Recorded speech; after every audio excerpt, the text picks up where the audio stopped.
in the heart of silence. Part 1. Masters of the Bogs. The pre-dawn haze, thick and cloying as an ancient spider's web, hung over the distorted swamps. It clung to the sparse, contorted trunks of bog pines, their needles long since shed, leaving only bare, blackened skeletons reaching towards a leaden sky.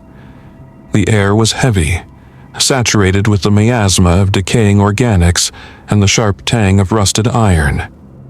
Underfoot, the yielding, treacherous ground squelched, ready at any moment to open up and swallow an unwary traveler. The silence was broken only by the steady chirp of the dosimeter strapped to his wrist, and the occasional, distant gurgle, whether methane escaping from the bog's depths or some creature stirring in the murky ooze. Sumrak moved slowly, almost silently, his figure clad in a worn, repeatedly patched coverall the color of sere grass, nearly merging with the surrounding landscape. He was neither a hero nor a madman rushing into the zone's deepest hell for mythical treasures. Sumrak was an observer, a cautious, calculating predator who knew the swamps didn't forgive mistakes, and any haste here was paid for in blood, most often his own. His face, hidden beneath a hood and a tactical respirator, bore the stamp of fatigue and unending tension, but his eyes, alert and sharp as an owl's, continuously scanned the area, picking out the slightest details. An unnaturally bent branch, a ripple on the surface of stagnant water, a barely perceptible shimmer in the air. His artifact detector was silent. That was strange. For a good hour, Sumrak had been following a barely visible trail marked on his PDA as a route where, a couple of days ago, after a local emission, increased activity had been observed. Old Fox, his informant from the bar Borscht, had sworn by all the saints of the monolith that this place was hot, with something new, something the nimbler colleagues hadn't yet managed to snag. Sumrak didn't put much stock in Fox's oaths, especially when he mentioned the monolith, but there was no smoke without fire in the zone. And if there truly was something worthwhile here. He stopped at the edge of a small clearing, choked with greenish scum. The detector chirped faintly once and fell silent again. Sumrak frowned. The signal was weak, almost a phantom, but it had been there. He slowly knelt, trying to make no sound, and pulled out his binoculars. The fog had thinned slightly, revealing the opposite edge of the clearing. There, among the tangled roots of a submerged tree, something glinted. Not metal, something organic, but with an unnatural, oily sheen. Before taking a step, Sumrak tossed a few bolts ahead. They landed with a thud on what seemed like solid ground. No reaction. But that meant nothing. The swamps were masters of disguise. He recalled stories of wandering lights, anomalies that lured stalkers with deceptive light, dragging them into impassable quagmires or roasting them alive with invisible flames. He decided to circle the clearing from the left, where the ground seemed a bit more reliable, overgrown with sparse reeds. Every step was measured, every muscle tensed. Suddenly, a few meters away, the reeds trembled.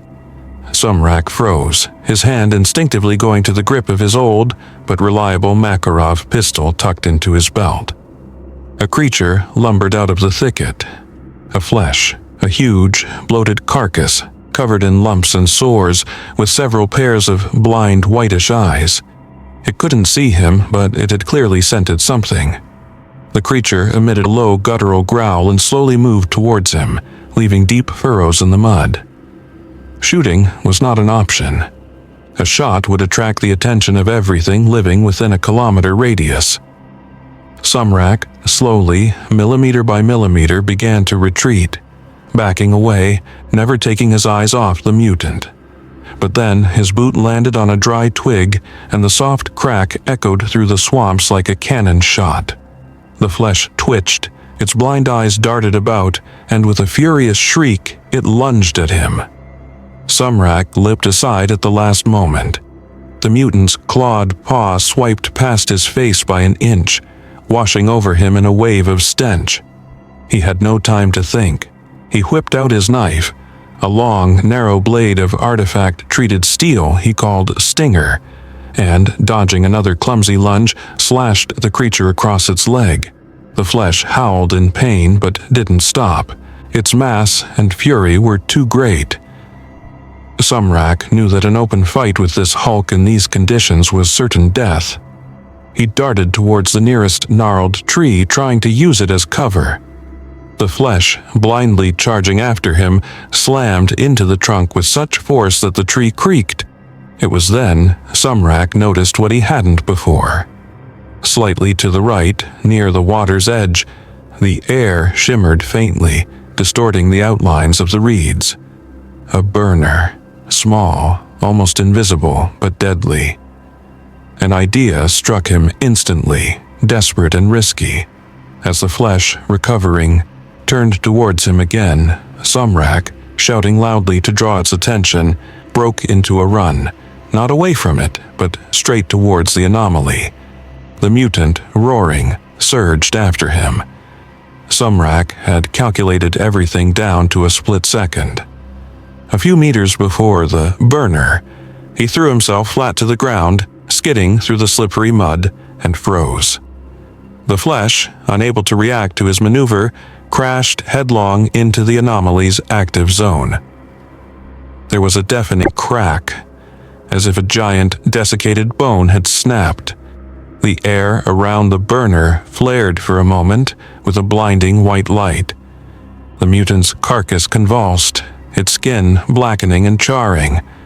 A few seconds later, it was all over. Only a smoking, charred husk remained on the ground. Sumrak was breathing heavily, adrenaline roaring in his ears. He slowly got up, brushing off the mud. The danger had passed, but his heart was still pounding somewhere in his throat. He picked up the detector he'd dropped. It was silent again. Sumrak looked at the clearing where the mysterious object still glinted. The way was clear now. Approaching cautiously, he parted the tangled roots. Before him lay an artifact. Small, about the size of a fist, it had the shape of a distorted, pulsating sphere from which a faint, greenish glow emanated. But the strangest thing wasn't its shape. On the artifact's surface, like veins in a stone, barely discernible symbols were visible, resembling ancient, forgotten runes. Sumrak had never seen anything like it. The detector suddenly came alive, its needle jerking sharply to the right, and its speaker emitted a long, low hum, a sound it made only when detecting very rare and powerful artifacts.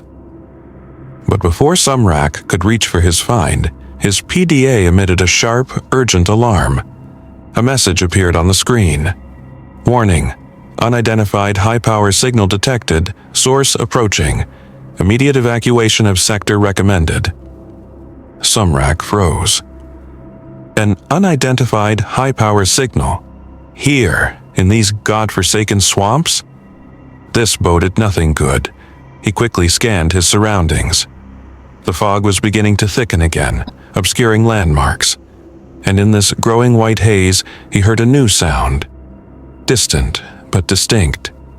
Rhythmic, heavy footsteps, as if someone huge and relentless was walking straight towards him. And these footsteps were accompanied by a strange metallic scraping, a sound that sent a chill down his spine, unrelated to the morning dampness of the swamps. Sumrak snatched the artifact, shoved it into the lead-lined container on his belt, and, forgetting all caution, bolted in the opposite direction from the sound. His instincts, honed by years of survival in the zone, screamed at him that to remain here was suicide. The mysterious artifact was his, but the price for it, it seemed, was only just beginning to be set, and it could prove to be exorbitant. Part 2. Silent Hunters. The heavy rhythmic thudding grew closer, but now another sound joined it, a barely discernible, yet primal, terror-inducing, hissing whisper, as if something enormous was tearing through the thickets with unnatural speed. The metallic scraping Sumrak had heard earlier now sounded like the grating of poorly lubricated joints of some huge mechanism, or an exoskeleton. Sumrak ran, heedless of the path, leaping over tussocks, sinking ankle-deep in the viscous mire. His lungs burned, but fear, cold and cloying, spurred him on. He didn't know what was pursuing him, but his instincts screamed. It was fast, intelligent, and incredibly dangerous. The PDA on his wrist continued to blare its alarm. Sumrak glanced quickly at the screen. The red dot marking the threat moved with terrifying speed and purpose. No data on the signal's nature, just object unknown, threat level maximum. He burst into a small clearing where the fog was slightly thinner. Directly ahead, about 50 meters away, loomed the rusted hulk of an old, half-submerged APC, a silent testament to some long-forgotten battle. A chance. Cover. Sumrak sprinted towards the armored vehicle. He'd barely slipped through a jagged tear in the APC's side when two figures emerged into the clearing. Their forms were distorted by massive, angular exoskeletons of a dark gray, almost black color, which creaked dully with every movement. Helmets completely obscured their faces, leaving only narrow, dark visor slits from which a palpable cold seemed to emanate. In their hands, they gripped weapons Sumrak had never seen before. Bulky, futuristic-looking rifles that emitted a faint hum. They moved in concert without a single wasted gesture, scanning the area like well-trained predators. Not bandits, not duty, not freedom. Something else entirely. One of them raised a hand, pointing at the APC. The other immediately shouldered his rifle. There wasn't the familiar crack of a gunshot, but a sharp, dry snap, and a spray of incandescent needles struck the APC's armor, hissing as they bit into the rusted metal, leaving molten holes. Sumrak instinctively flattened himself against the floor. A second volley tore through the armor inches from his leg. This weapon could turn him into a sieve in seconds. There was nowhere to run. And again, the thought of the artifact. A desperate last hope. With trembling hands, Sumrak pulled the pulsating sphere from its container. In the dim light, the runes on its surface seemed to glow brighter. The hunters advanced slowly but inexorably, their heavy tread barely disturbing the boggy ground thanks to the wide plates on their exoskeletons. Sumrak squeezed his eyes shut, clutching the artifact. "Help me," he silently pleaded, channeling all his will into the strange object. And the zone, just as it had when he faced flesh, seemed to respond. But this time, the effect was different. There were no energy tendrils. Instead, the ground around the APC and in the path of the approaching hunters suddenly rippled. The air thickened, became viscous, and from beneath the earth with soft sucking sounds, dozens of thin, pale tendrils began to emerge, like gnarled fingers. They grew with unnatural speed, weaving into a dense, impassable wall directly in front of the hunters. It was an anomaly. Witch's jelly, but swollen to incredible proportions and appearing practically out of nowhere. The hunters stopped. One of them tried to force his way through the anomalous growth, but his exoskeleton was instantly coated in slime, his movements becoming sluggish. He growled something, a distorted, static-laced voice from his helmet's speakers, and retreated. The second began firing at the anomaly, but the needles from his weapon simply vanished into the gelatinous mass. Sumrak knew this was his chance. He scrambled out of the APC's opposite hatch and fled back into the swamps, trying to put as much distance as possible between himself and the unexpectedly manifested anomalous barrier and those trapped behind it.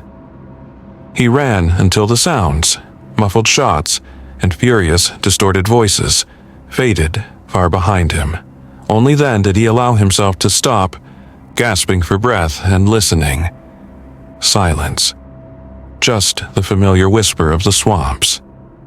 The artifact in his hand had dimmed again, its pulsation weaker.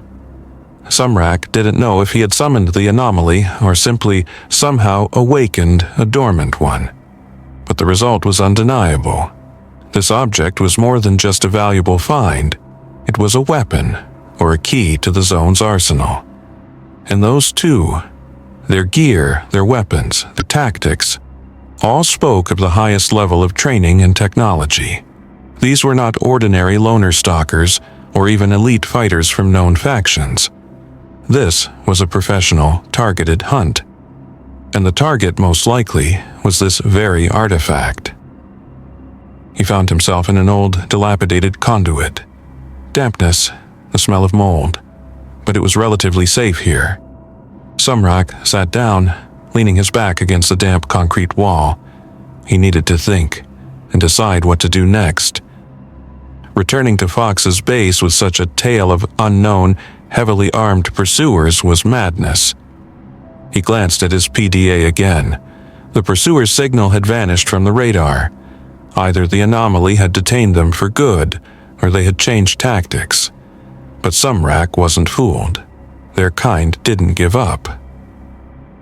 On the PDA screen, besides the standard maps and sensors, another icon blinked, one that hadn't been there before. It had appeared after he'd used the artifact. A small, barely noticeable symbol, a spiral coiling inwards. Touching it, Sumrak saw a short message. Request confirmed. Source coordinates acquired. Awaiting. What request? What coordinates? Had the artifact acted on its own? Before he could delve deeper into these thoughts, a faint rustle came from the depths of the conduit. Sumrak tensed instantly, his hand darting to his knife. He wasn't alone. And this rustle was too deliberate to belong to a rat.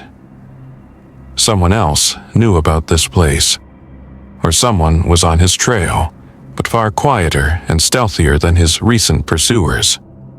The silence he had sought was, once again, deceptive. Part 3. Source of the signal.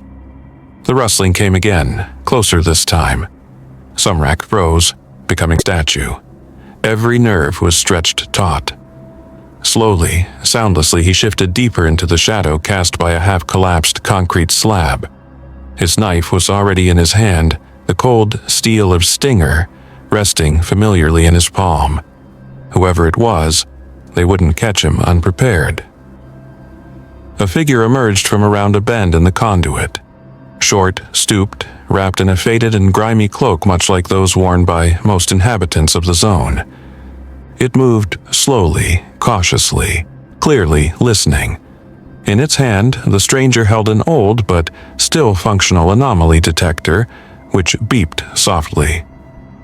As the figure drew nearer, Sumrak could make out the face beneath the hood. An old man. Deep wrinkles lined his skin, and his small, shrewd eyes held a weary wisdom. It was Mole, one of the oldest stalkers, a legend of the perimeter. They said he knew the zone like the back of his hand and could smell trouble a mile off. What was he doing here in this abandoned conduit? Mole stopped a few meters from Sumrak's hiding place, his detector emitting a slightly louder beep. He looked up and said, his voice low but carrying clearly through the echoing tunnel, "Come on out, Sumrak.